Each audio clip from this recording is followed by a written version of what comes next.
इतिहास में कुछ तारीखें ऐसी होती हैं जो हमारी यादों पर छप जाती हैं।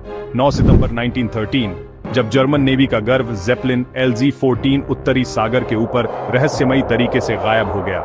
यह सिर्फ एक एयरशिप का गिरना नहीं था, बल्कि इंसान के सपनों का टूटना था। सवाल आज भी वही है, आखिर ऐसा क्या हुआ था? क्या यह सिर्फ एक तूफान था, या इसके पीछे कोई और कहानी छुपी थी? यह हादसा पहली बार दुनिया को यह एहसास दिला गया कि आसमान जितना खूबसूरत है, उतना ही खतरनाक भी हो सकता है।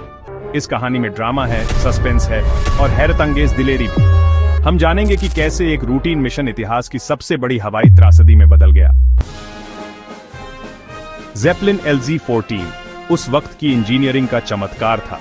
160 मीटर लंबा, 15 मीटर चौड़ा और हाइड्रोजन गैस से भरा हुआ। जब यह उड़ता था तो मानो आसमान में कोई विशाल सिगार तैर रहा हो। इसमें 3 शक्तिशाली मेबाक इंजन लगे थे जो इसे 75 किमी घंटा की रफ्तार से उड़ा सकते थे। इसकी बॉडी मजबूत एल्यूमिनियम फ्रेम और खास कपड़े से बनी थी ताकि यह खराब मौसम का सामना कर सके। LZ-14 अपने साथ 9000 किलोग्राम वजन और 20 लोगों का क्रू ले जा सकता था। इसके अंदर कंट्रोल रूम, रहने और काम करने के हिस्से थे। यह जर्मन नेवी का उड़ता किला था, लेकिन इसकी सबसे बड़ी कमजोरी थी हाइड्रोजन गैस। एक छोटी सी चिंगारी इसे आग का गोला बना सकती थी। 9 सितंबर 1913 की सुबह LZ-14 अपने आखिरी सफर के लिए तैयार था। मिशन था उत्तरी सागर के ऊपर लंबी दूरी की ट्रेनिंग, लेकिन मौसम विभाग ने साफ चेतावनी दी थी, भयानक तूफान आने वाला है। अनुभवी पायलट कभी ऐसी चेतावनी को नजरअंदाज नहीं करते, लेकिन जर्मन नेवी के अफसरों ने इसे अनदेखा कर दिया। उन्हें अपनी तकनीक पर जरूरत से ज्यादा भरोसा था। आदेश था, मिशन होकर रहेगा, चाहे मौसम कैसा भी हो। इस ऐतिहासिक उड़ान की कमान थी कैप्टन होस्ट फॉन फ्रीबर्ग के हाथ में, एक अनुभवी पायलट जिन पर क्रू को पूरा भरोसा था। उनके साथ थे कमांडर वॉल्डेमार मैगून।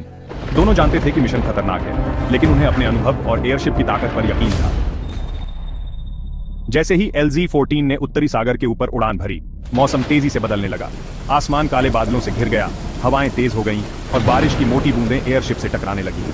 कुछ ही घंटों में एयरशिप एक भयानक तूफान में फंस गया। अचानक इंजनों ने काम करना बंद कर दिया। अब LZ-14 बेकाबू गुब्बारे की तरह हवा में तैर रहा था। क्रू ने वजन कम करने की कोशिश की, लेकिन सब बेकार गया। भारी बारिश से एयरशिप के ऊपर पानी जमा हो गया, जिससे उसका अगला हिस्सा नीचे झुक गया। दबाव से हाइड्रोजन बैग थक गए। अब गिरना तय था।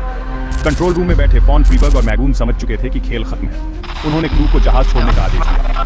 आखिरी पलों में क्रू ने हिम्मत दिखाई, शांति से आदेश माने, लाइफ जैकेट पहनी और समंदर से टकराने का इंतजार किया। कुछ ही मिनटों में एक जोरदार धमाके के साथ LZ-14 उत्तरी सागर की बर्फीली लहरों में समा गया।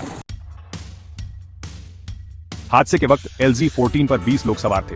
टक्कर इतनी जबरदस्त थी कि एयरशिप का ढांचा टूट गया। कई लोग मलबे में फंस गए या डूब गए। 14 लोगों की दर्दनाक मौत हो गई, जिनमें कमांडर मैगून भी थे। कुछ की मौत डूबने से और कुछ ठंड से हुई, लेकिन इस अंधेरे में उम्मीद की किरण थी। कुछ घंटों बाद जर्मन नेवी की टॉर्पीडो बोट ने 6 लोगों को जिंदा बचा लिया। इन 6 लोगों में कप्तान फॉन फ्रीबर्ग भी थे। उन्होंने कई घंटों तक बर्फीले पानी और लहरों का सामना किया। उनकी कहानियां हिम्मत और सहनशीलता की मिसाल है। 20 में से सिर्फ 6 लोग ही बच पाए। LZ-14 का हादसा जर्मन नेवी और दुनिया के लिए वेकअप कॉल था। सिर्फ बड़ी मशीनें बना लेना काफी नहीं, सुरक्षा और नियम भी जरूरी हैं। हादसे के बाद जर्मन नेवी ने अपनी रणनीति बदली।